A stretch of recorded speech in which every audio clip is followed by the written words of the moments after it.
On everybody, welcome to another edition of 407 Rangers. It is your host Raymond Tapia. Make sure you leave a like, subscribe, and a comment. Turn on your notifications. I'm about to go live, upload a post, upload highlights. Guys, I do have highlights on the way. Yesterday, I was just extremely sidetracked, and that's the only reason why I couldn't go live yesterday right after the game because right after the game, I pretty much ended up having to do a whole bunch of other random things, but of course, leave it to the New York Rangers to give you a too little, too late of an effort type of loss. I mean, guys, look, if you ask me when I knew the game was over, the first period, as soon as the Penguins scored their very first goal, I already knew right then and there. And you had a young guy like Anthony Mantha freaking almost scoring a hattie on them, so it's like the Penguins were just having an absolute field day with the New York Rangers. No other way around it. Like, it was the Penguins game the whole entire game. They dominated all three periods, even with the Rangers hitting like four goals out of nowhere in the third period.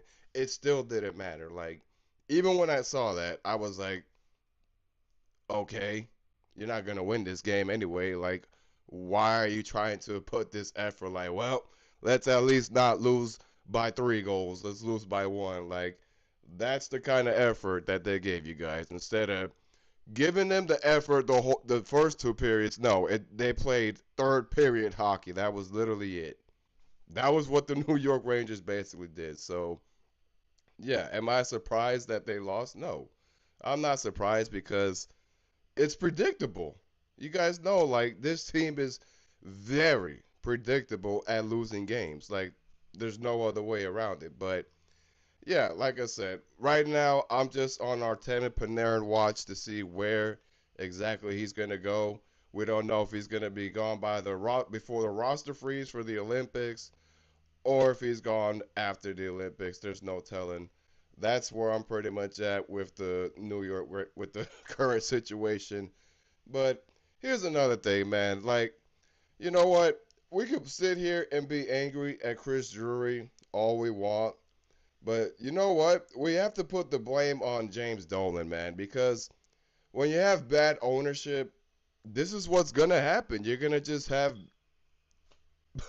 a team like this, where an owner allows a GM to think like he's doing good things.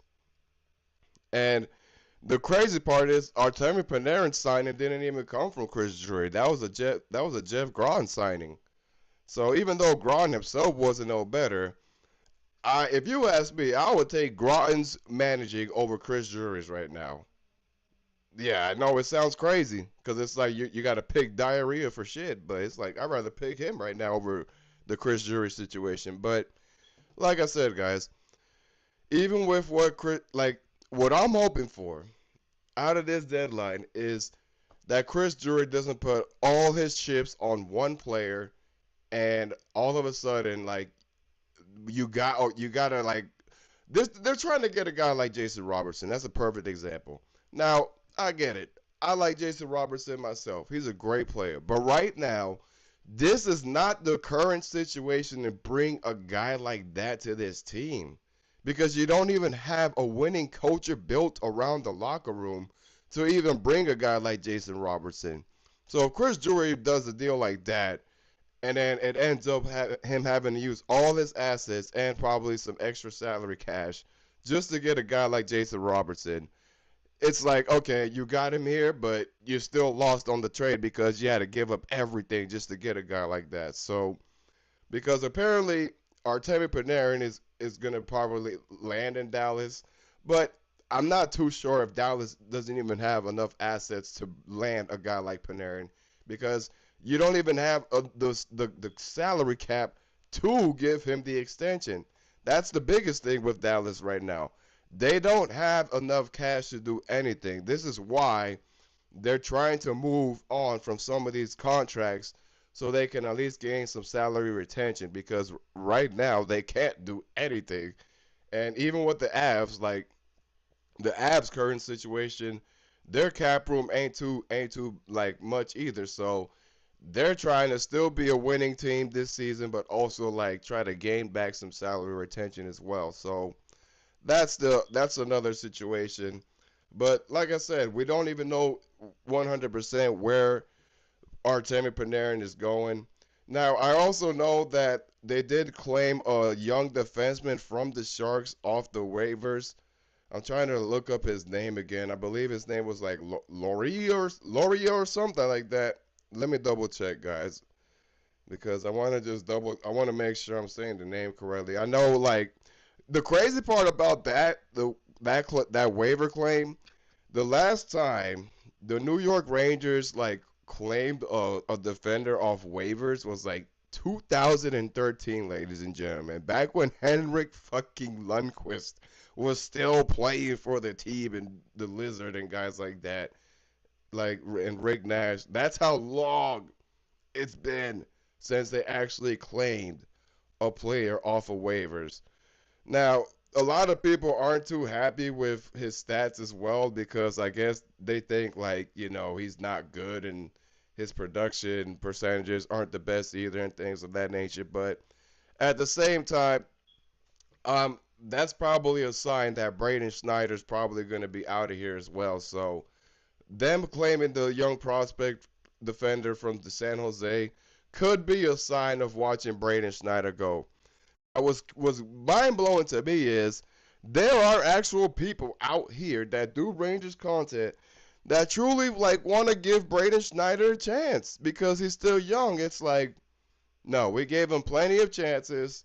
He had his moments a couple of seasons prior, but it's just not working. It's not. This is another Ryan Lindgren 2.0, what we're watching with Braden Schneider. Literally. This is Ryan Lindgren 2.0.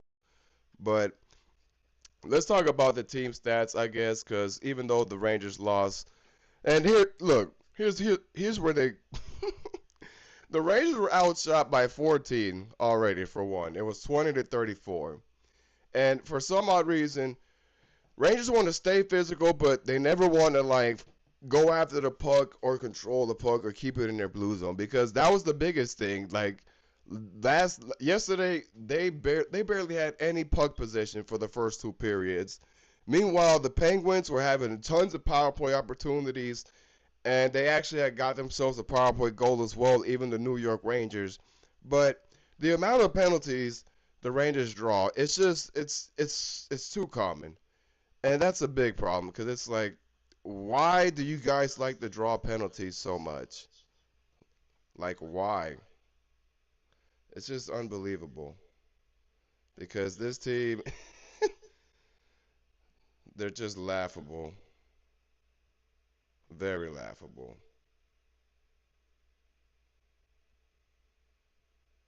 Give me a sec, guys, because I'm trying to tell Dukes that the AirPods are echoing this laptop.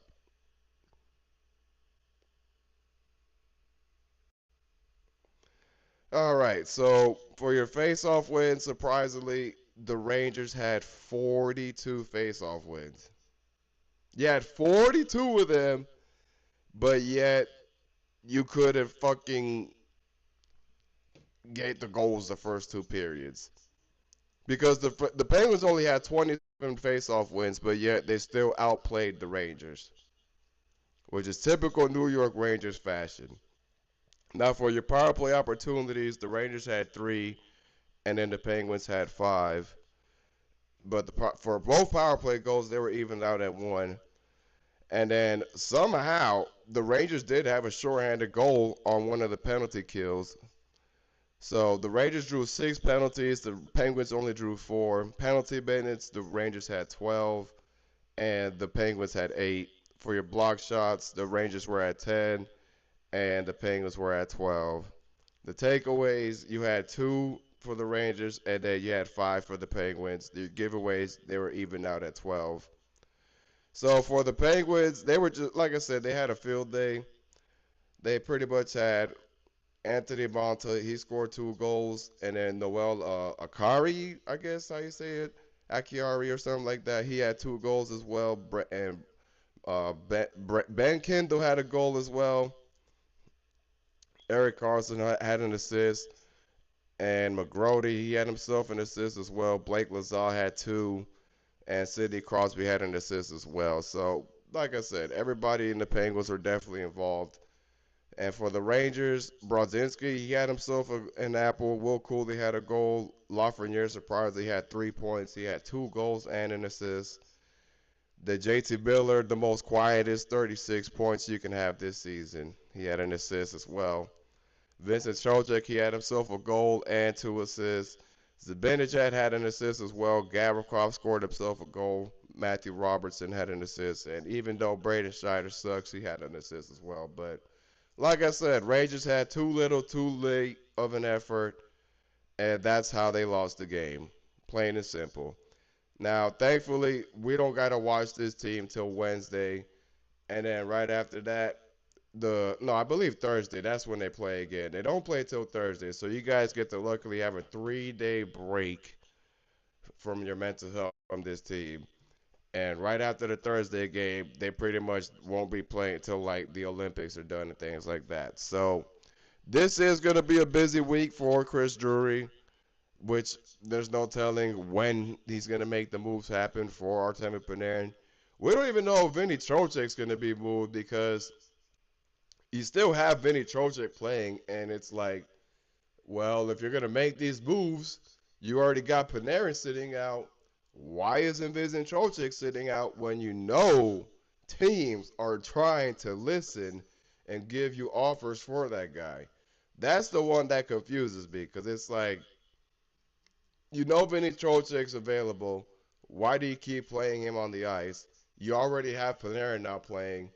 You might as well sit Trocheck out too, so you don't make him a liability as well, because you want to get the most out of Vinny Trocheck and Artemi Panarin, because other than that, if he gets hurt, his value decreases, and then you can't get nothing once again because you have a hurt player. So, yeah, Chris Drury needs to be really careful with trying to play Vinny Trocheck every game because it's not going to help one bit. You know what? Give me a sec, guys. This microphone is so echoey.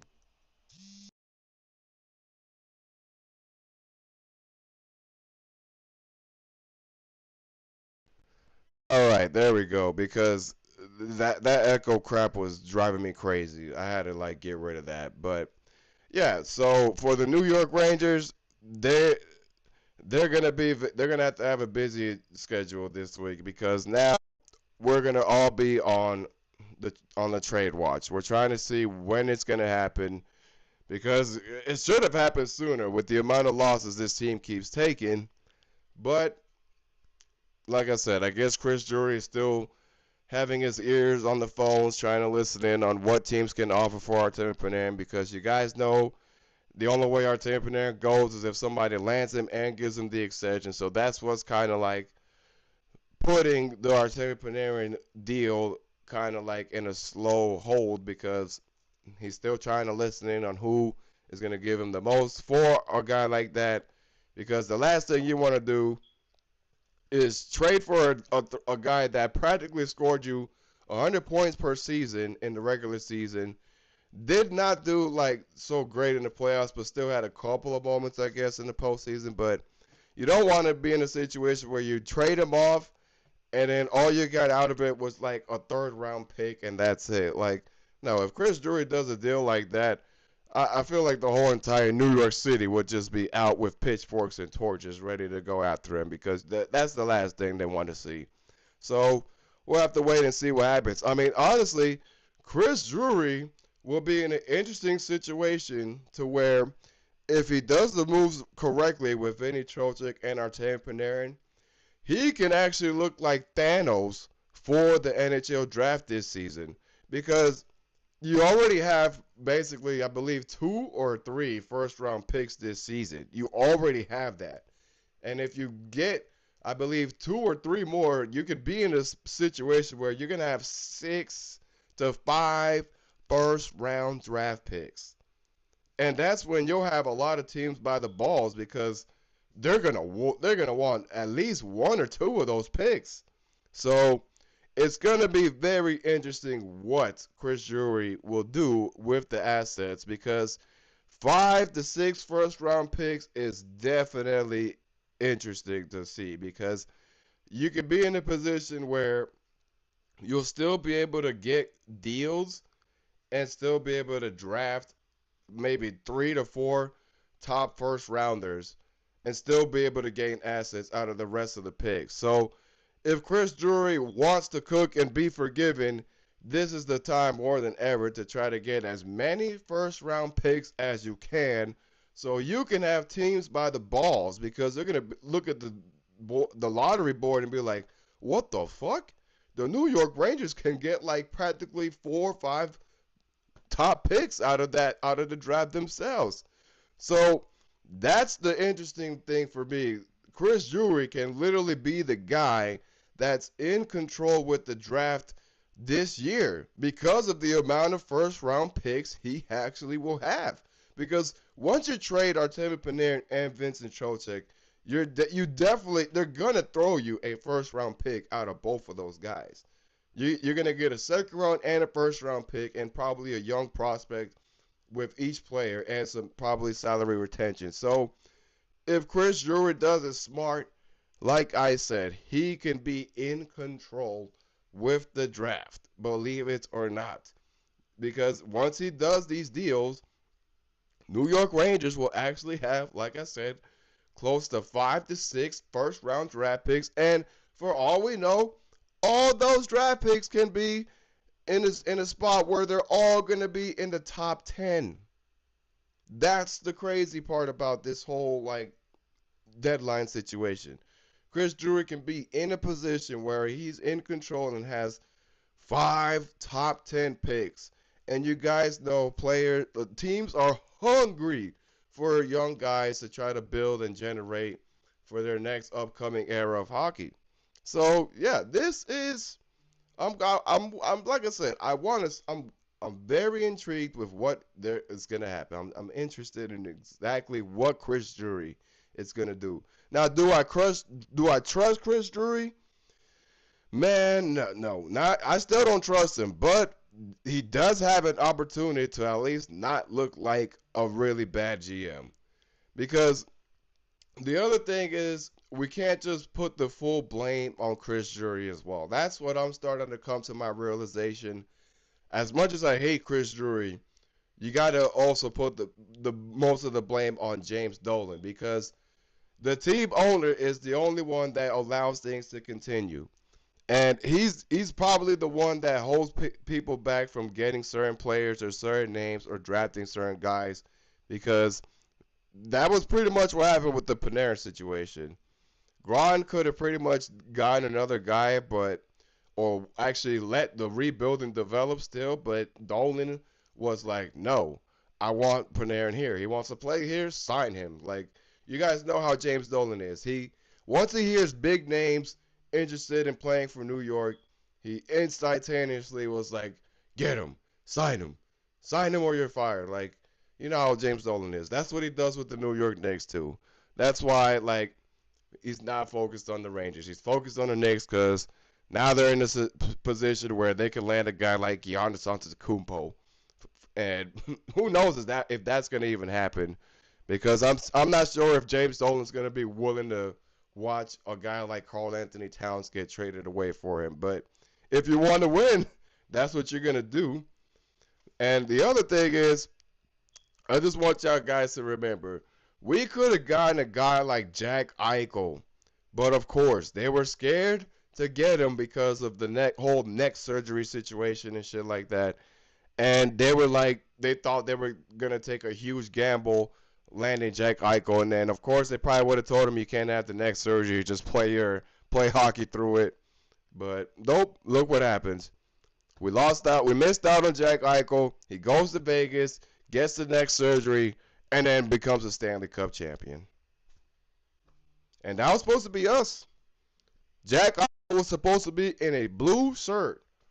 But of course, leave it to the front office not being able to do the right things to land a guy like that. And if you had Jack Eichel here, you would have still been in a position to actually maybe win a cup.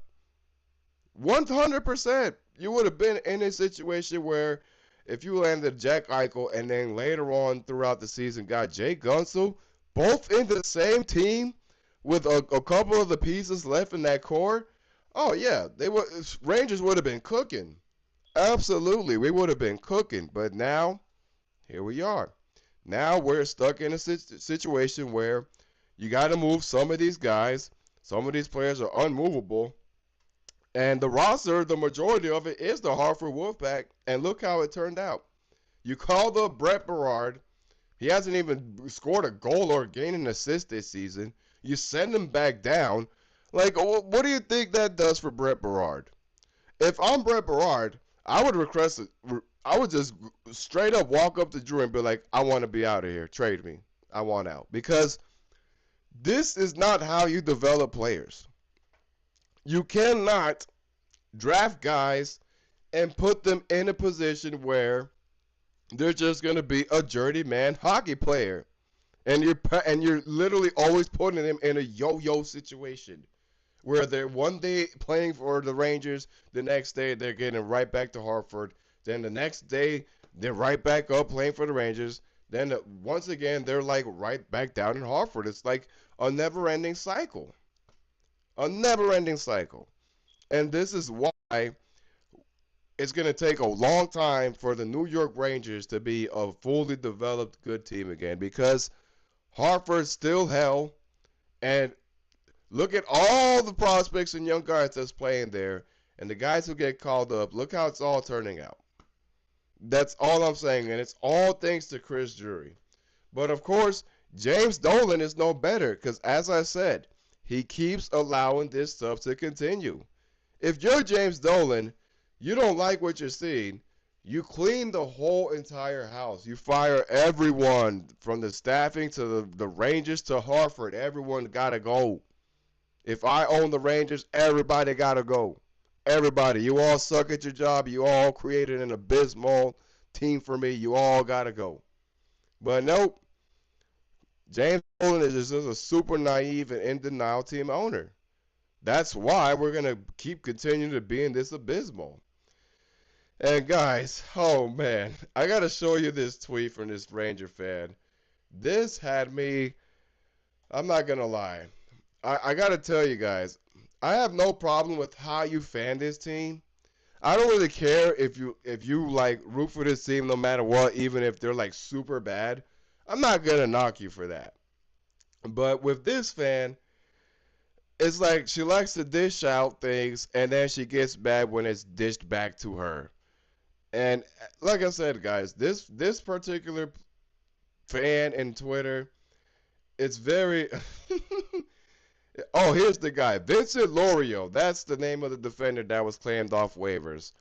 Now, his percentages and stats, they're not the best, but I'm still going to give him a chance because we got no choice. Anywho, I'm still looking for the tweet because this tweet was absolutely ridiculous. And shout out to Evan as well. Make sure you guys check him out on Ranger Central. And if you guys want to follow him on Twitter, he goes by Core Python. He's back on Twitter. He's been going absolutely berserk on all the fans that just call them absolutely stupid and dumb and all this crap. So it's like he's gaining his flowers from Twitter. I can tell you right now because I see all the stuff that he refreshed and everybody said to him and things like that. He's bringing back tweets from like 2024, man. Because this guy actually like does his homework with the team. He watches the team. That's the problem with a lot of these fans. Like, some of these fans think, we're talking crazy about the team just because we're like pouty and grumpy and Debbie Downers and we hate life. Like, no, that's not the case at all. What the problem is, we see the build-up before everyone else do. Some of the fans were just late to the party. Meanwhile, we already had the VIP access, the champagne bottles brought to us, and everything by then. We already had that access going. So it was like we was ahead of schedule. And people were like, I'm telling you, you could ask any of those guys from Rangers Central to Big Apple Hockey. People were literally coming after us saying like, oh, you guys are dumb. You don't know anything about the New York Rangers. It's still October. Like, give it time. And then once it all happens and it all comes to the light, now everyone's like, oh my God, like you guys were actually right. Nope, nope. Keep that same energy you had for us because the things they said to us was absolutely diabolical. Like people were wishing death on us. I'm like, what the hell did we do? We're just giving you guys realistic analytics with why they're bad. And yet some people couldn't take it. They like sat there and said, no, no, I believe. Like, okay, you can have that optimism. But unlike certain people, we're being realistic. We use these eyes. We don't just use these eyes to be in La La Land. No, we're in the real world. So we're going to use real world vision and we're going to describe what's really happening with this hockey team. And I get it. Some people, they're going to still, try to be a propagandist and talk good about the Rangers no matter what. I mean, Molly Walker's a prime example. It still blows my mind that, oh, here's the tweet. So the infamous least intelligent Ranger fan named Lauren, she tweets out, there are only 2 captains currently in the NHL better than JT Miller, and the New York Rangers are playing one of them today. Basically saying like Sidney Crosby and JT Miller, like it's so stupid.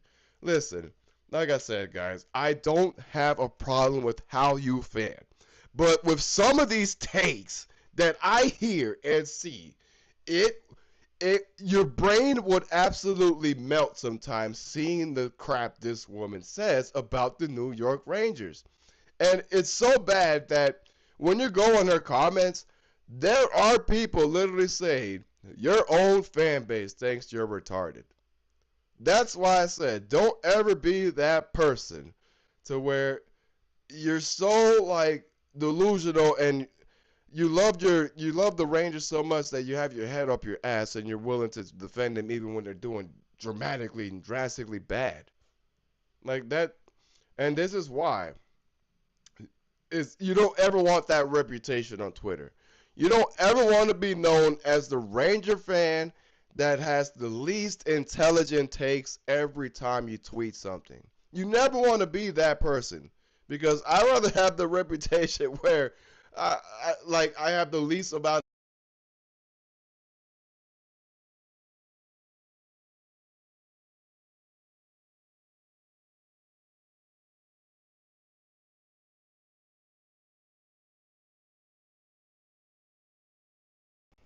Sorry, guys, the mic went off again. I don't know what the hell happened, but yeah, you don't ever want to be that Ranger fan on Twitter that's known as the most least intelligent on there. That is like that's a horrible position to be in. And as I said, there's so many tweets that I can show you day by day how crazy it gets over here because it's just mind-boggling what hockey Twitter will show you. And shout out to New York Ranger Louie as well because he gave her a whole list. Even though she has him blocked, he was like, okay, let's see. Captains who are better at hockey than JT Miller. McDavid, Crosby, Stone, Larkin, Barkov, Suzuki, Heischer, Kachuk, Matthews, Keller, Hedman, Dahlin. That was already like 10 to 12 players in that list.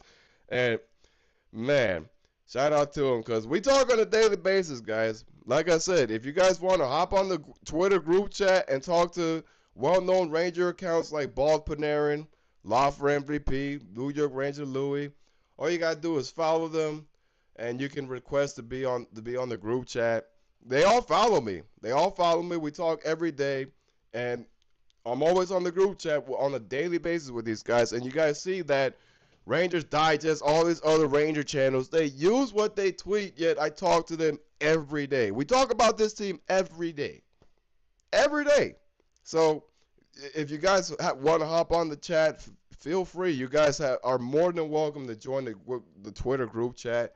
Just keep it New York Rangers, and that's all we ask from you and things like that. That's all they want from you. Don't go too crazy. Don't try to be like you know, that typical like troll or bot type of guy on the chat. So yeah, I don't know. Right now, that's all I pretty much got for you guys because man, I don't know what more I can say or tell you guys because I feel like I've already said enough about like what the New York Rangers situation is going to be and how Artemi Panarin is going to be dealt and things like that. Because now, like I said, it's the waiting game. So I'll give you guys my final thought.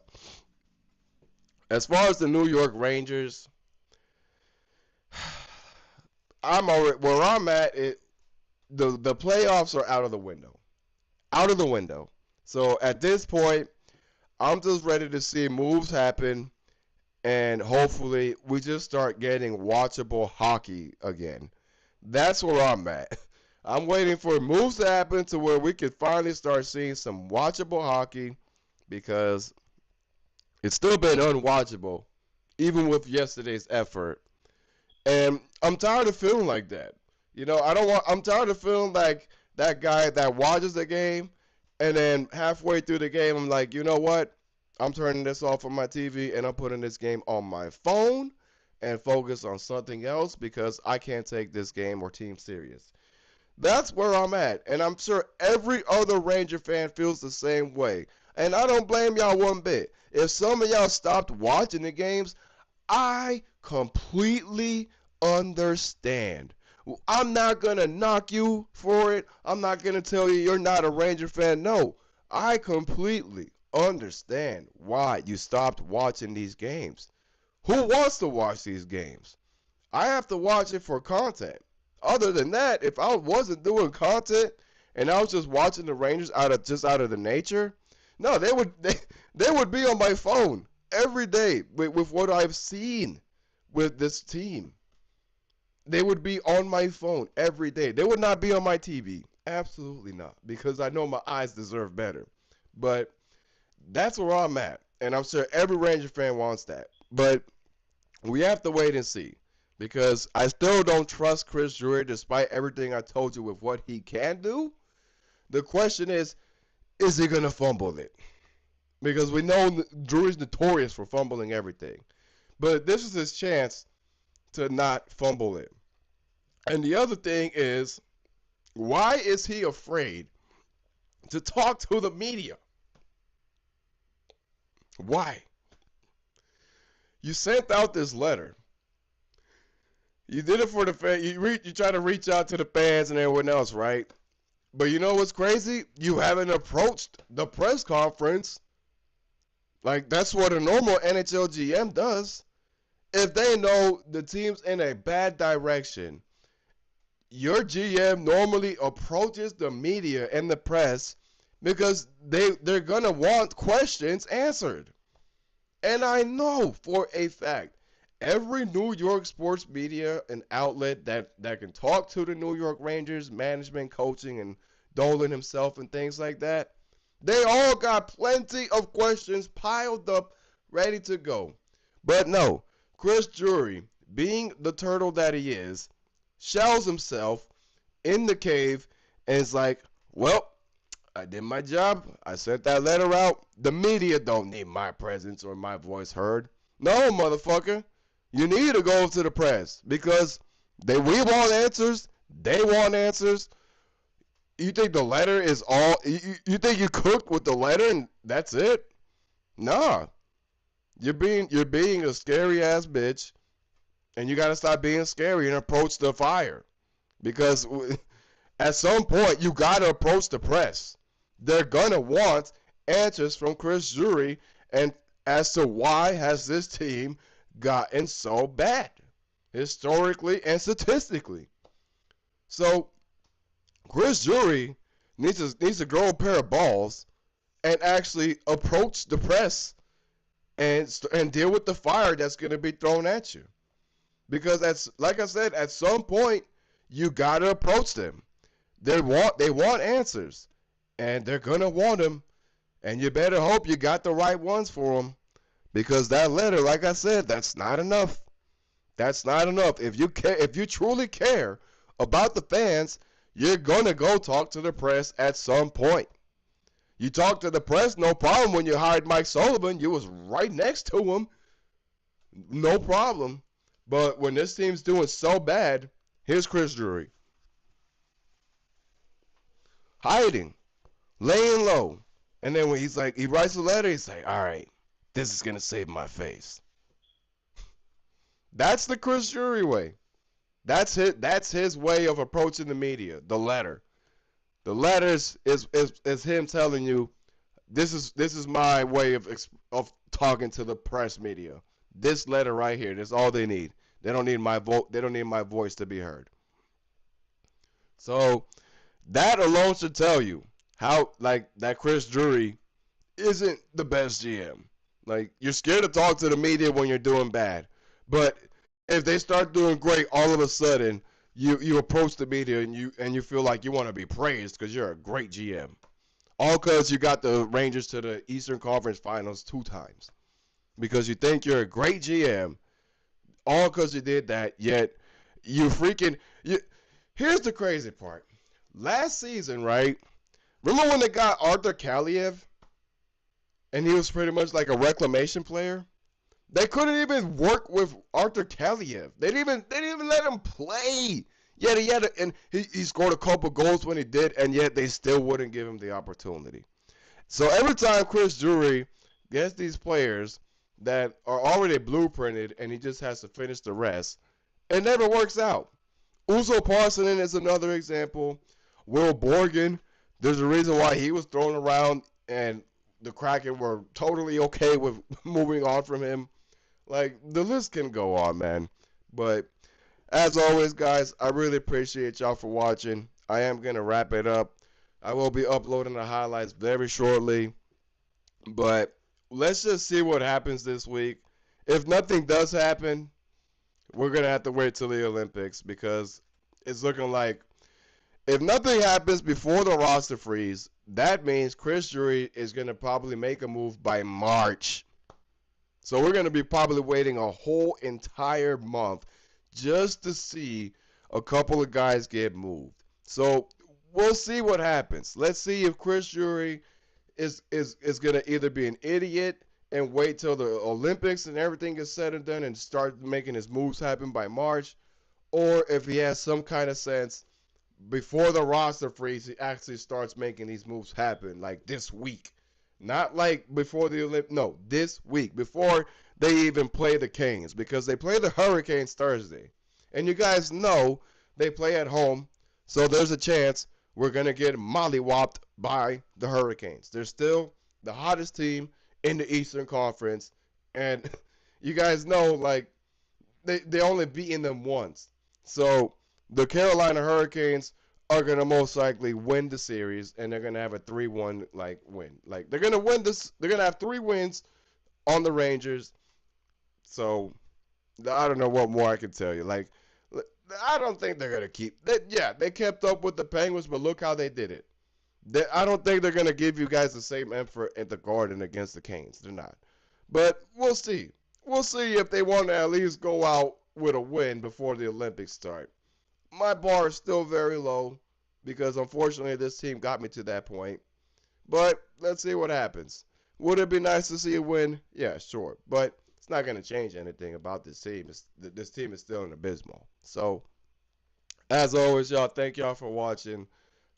I really appreciate y'all hitting that like and subscribe button as always. And thank y'all for watching. I will see you guys this week on Thursday for the Hurricanes recap. If anything does happen throughout the week, I will go live and, give you guys updates about it and things like that. So just make sure you tune in. And like I said, I'll keep you guys up to date till Thursday.